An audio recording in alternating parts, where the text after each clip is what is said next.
And this is the great lie, the great deception that we teach you in school. All of human history is about enslavement.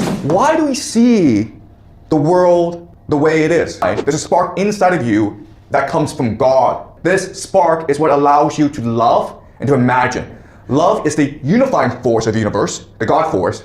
The imagination is the animating force of the universe. This is the great secret of the universe. The universe is not material. It is, all these things are created to enslave your mind because you have access to God. Hinduism, Taoism, Christianity, Judaism, doesn't matter, okay? Every single religion proposes the same solution, which is, now in school, you've been taught that a person comes from evolution, right? We evolved from monkeys. 99% of our DNA is that of a chimpanzee. And you're taught that the world is primarily materialistic. The world is what you can see, what you can observe, what you can measure, and that's it. And this is the great lie, the great deception that we teach you in school. And we know it's a lie, it's a deception, because everything that you've been taught in school, everything that you've learned here, that you will learn in university, in graduate school, in science, in life, does not answer a fundamental question. What is consciousness? Why do we see the world the way it is? How do we think? How do we have ideas? How do we communicate? You're not allowed to ask this question. And therefore, you're not allowed to ask the question, what does it mean to be human? What is human? Okay? And I will show you in this class that there are two aspects of being human. There is, of course, the material aspect. You have a body, but you also have a soul. Okay? You also have a soul that connects you to the spiritual or to the divine. Okay? And that's who you are. And the spiritual and divine, there's a spark inside of you that comes from God. And this spark is what allows you to love and to imagine. So being a human means to engage in two fundamental acts. The act of love, of loving someone, which allows you to unify with God. And the act of imagination, to expand your consciousness, which allows you to be God itself. Okay? Love is the unifying force of the universe, the God force. The imagination is the animating force of the universe. And this is the great secret of the universe. The universe is not material, it is conscious. It is consciousness itself. Okay? So this is a really hard concept to understand. Okay? So let's work through it slowly. Okay. So we have Immanuel Kant. And we'll read Immanuel Kant later on. Okay? And he's trying to figure out what reality is. How do we perceive reality? And his solution is this. He believes that the world is divided into reality itself, called the noumena. Noumena just means the things in themselves, the objective reality. And then there is the phenomena. And what we do basically is that we perceive or we engage with the noumena and we translate it into the phenomena. The things in themselves become the things to us, the things that appear to us. And we do this by filtering the noumena through time and space.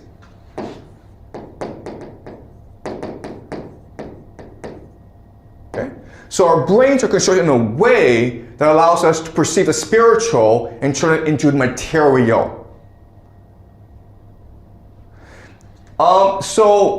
Another man named James, he is an American psychologist, and he takes this idea and he gives it a physical basis. Basically what he says is that our brains have both a right hemisphere and a left hemisphere. Okay, right, left. So what the right hemisphere does is it connects to the noumena, the things in themselves that we can never know, and then the left translates it into the phenomena. Okay, so this is a mechanism in the brain that does this. The right hemisphere gets all this information from the noumena, the spiritual, and then the left brain, for our eyes, for our senses, translates it into the phenomena. Okay, are we clear?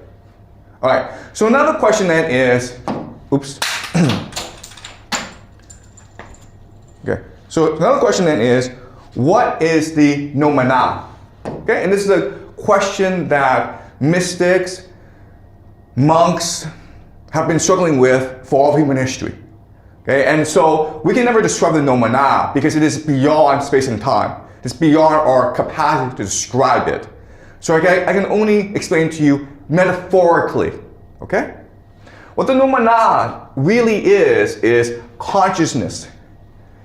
Consciousness comes from energy, vibrations, okay? So all the entire universe, it's vibrations. Vibrations carry information.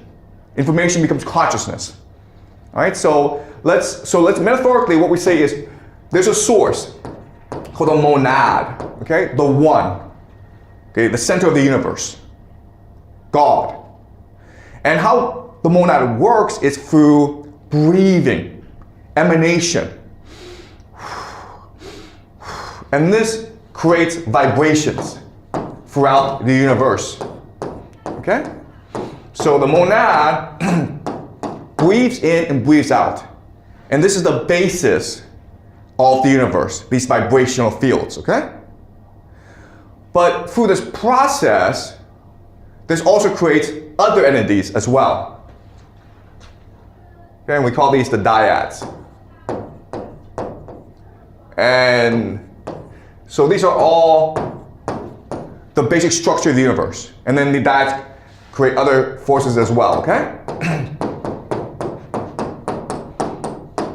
And as the universe keeps on vibrating, the vibrations, the frequencies become slower, right? You go from high, ah, to low, om. And because it's going slow now, physicality, materialism develops. And this creates the material universe, okay? But the thing to understand is that material is always connected to the spiritual. This entire force, the entire universe, it's all interconnected together. It's both everything and nothing at the same time. Okay? The problem, though, is that eventually our world is created. And then what happens is our world is materialistic and we have bodies. So our bodies are part of this material world, but our consciousness comes from the divine. Okay? Does that make sense? So our bodies are created through evolution, but our consciousness is created through the vibrations of the universe. Our consciousness is connected with the universe itself. All right, so another way we can understand this concept is, imagine these people together, okay? You have all these people together. So how consciousness works is it's an infinite dimensional consciousness. So this is what happens, right? Your consciousness is expanding infinitely into the universe. As you can see, at one level, you are by yourself, okay? Your consciousness is unique to you. But at another level, at a higher level, it's that you're connected with someone else. And then you're connected to another person, okay? And you go on and on until you connect with everything. So within your consciousness, it's a capacity to connect with the entire universe. but it's really far, far away, okay? Okay? So this is complicated, and so different philosophers throughout history have tried to figure out how to best articulate this truth, this great secret to humanity. And the best metaphor that we have is something called Plato's allegory of the cave. Plato's cave. And this helps us understand who we are, where we came from, and where we're going. Okay, so this is a metaphor, an allegory that helps us understand what it means to be human and the human condition. Okay, so what Plato says is this. Imagine you have these prisoners. Okay? And they're all tied down. They're chained to the ground. Their necks are chained, their arms are chained, so you can't move your head. You can't get up, okay? And what you're doing is you're watching a wall. Okay, this is a wall. And behind the wall, behind you, is this great fire. And then from behind this fire are these people. We don't know who they are actually, okay? But they are putting up these figures. And so they are projecting shadows onto a wall. And because we, the prisoners, cannot see the entirety of a reality, we believe that the wall itself is reality. Okay? So an example of this, of course, is movies. We watch movies and we think this is a reality. Okay? So the question then is, why are these people making this effort to fool us into believing that this wall, these movies, are real? And the answer is because they're trying to enslave us. Okay? Slavery. But then you're like, okay, but slavery means that I take a gun and I say, if you don't do what I say, I'll kill you. But that's not what slavery is. If the universe is conscious, okay, our energy comes from our attention. Attention is energy. So what they want is our energy. Okay? That's true wealth. If they're able to focus our energy, capture our imagination, they can construct reality in the way that they want it. Okay? Because reality is what we imagine it to be. The imagination is the animating force of the universe. Right? So if they can focus our attention, for us, they can create their own reality. All right? Now we understand why we watch movies. Now we understand why we have the internet. Now we understand why the school wants you to love artificial intelligence. Because it's to enslave you. It's all of human history is about enslavement. Okay? This is what progress is. You think that, oh my God, I can now watch movies. Oh my God, I have now social media. I can communicate with anyone. Oh my God, I have ChatGPT. And ChatGPT can tell me the truth about the world. No. All these things are created to enslave your mind. Because you have access to God. And so what they're trying to do is trick you into believing that this reality is a true reality. Because once you believe that, this reality becomes the only reality. Okay? So then the question is like, who are these people? Well, we don't know, okay? You can say they're the elite, they're the powers that be. You can also say they're demons. We don't know, okay? But they're interested in fooling us into believing that the movies that we see are real. The internet is real. Social media is real. Okay? So then the question then is, okay, if this is slavery, what is freedom?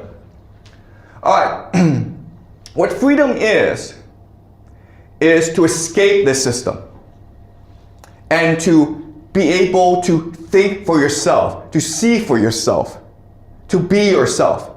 So Plato goes on and says, okay, this one guy, For whatever reason, his chains break loose. And he stumbles out of the cave into the wilderness, okay? The wilderness. And he sees the sun. And the sun, of course, is God. And at first, he's blinded by the light, okay? And you hate it. But you struggle, and then you teach your eyes to see. And then you recognize that this world is beautiful.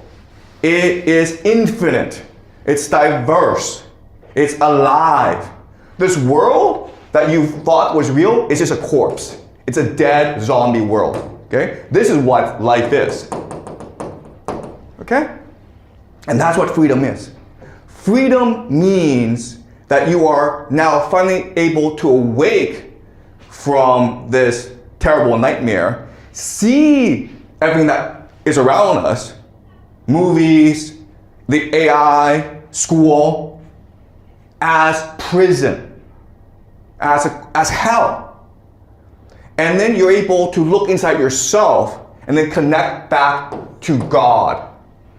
Okay? The spiritual. To look beyond the phenomena and return to the nomana. To peer into the nomana, which is vibrations, energy. Okay? All right, so let's clear this out of the cave. This makes sense, right? Now this raises a question, which is, okay, that's fine, but how do we escape, okay? How do we seek freedom? Okay? So, if you look at every single religious tradition, whether it's Buddhism, Hinduism, Taoism, Christianity, Judaism, doesn't matter, okay? Every single religion proposes the same solution, which is meditation.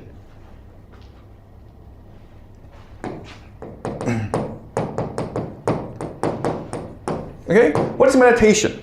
Okay, so let's start. If the world is vibration, if it flows, there must be a logic to this flow.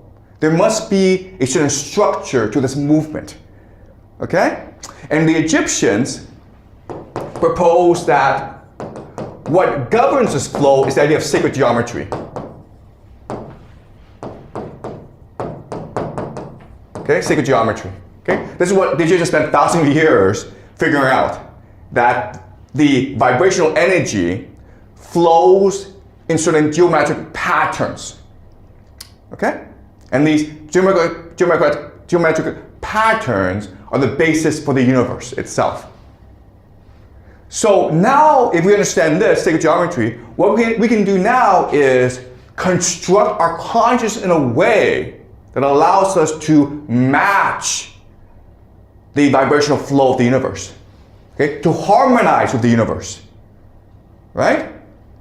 And how do you do that? You do that through breathing. Okay? Breath work.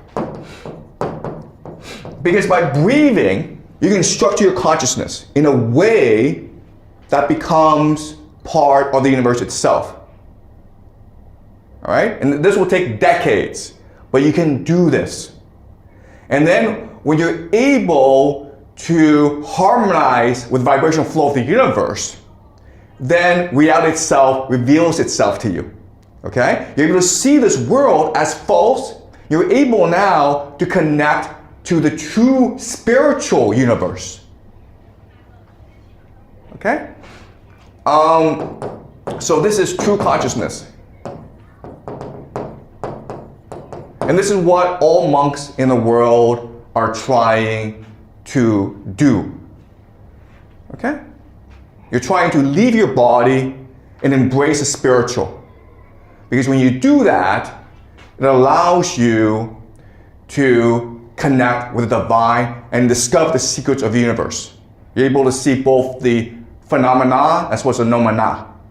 Okay? And this is a great secret of all religions. This is what all religions practice. At the same time, there are actually some hacks, okay? Hacks.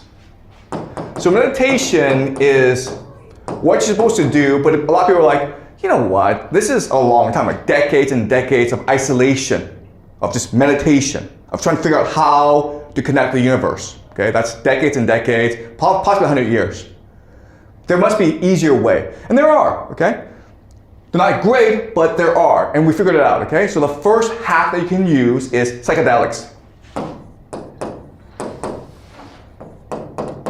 Right, so these drugs, and they could be magic mushrooms, they could be ayahuasca, peyote, whatever, okay? But they alter your consciousness in a way that disrupts your left hemisphere and allows you to focus on your right hemisphere, which allows you to see the nomana, okay? When you see the nomana, you're like, oh my God, it's just energy, okay? It's just colors, colors, colors. So if you go online and you see artwork from people who've used psychedelics, you will see that it's very colorful, okay? And it's very strong, it's all vibrational. Okay, so that's one hack. Another hack that you can use is self-denial. Okay, so it's possible you can starve yourself fasting, okay? It's possible that you go out naked in the cold, okay? But when you collapse your body and you're approaching death, your consciousness shifts into the spiritual. Okay, so what's important to understand is death is not the end, death is release. Because this world that we live in, our bodies are the prison. Okay, so don't fear death, it's just part of the natural cycle. Okay, and the third is something called NDEs, near-death experiences. So these are people who don't want to die, but they might be in a car accident or they could have drowned, okay? And they died for like 5 minutes. What happens, and they all come back and say the same thing, when they die, they escape into the spiritual realm and they meet God, okay?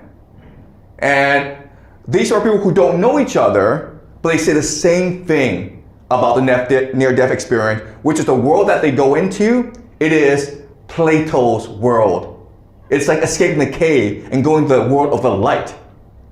It is a world of compassion, of love, of forgiveness. It is as though you're connected again with the divine.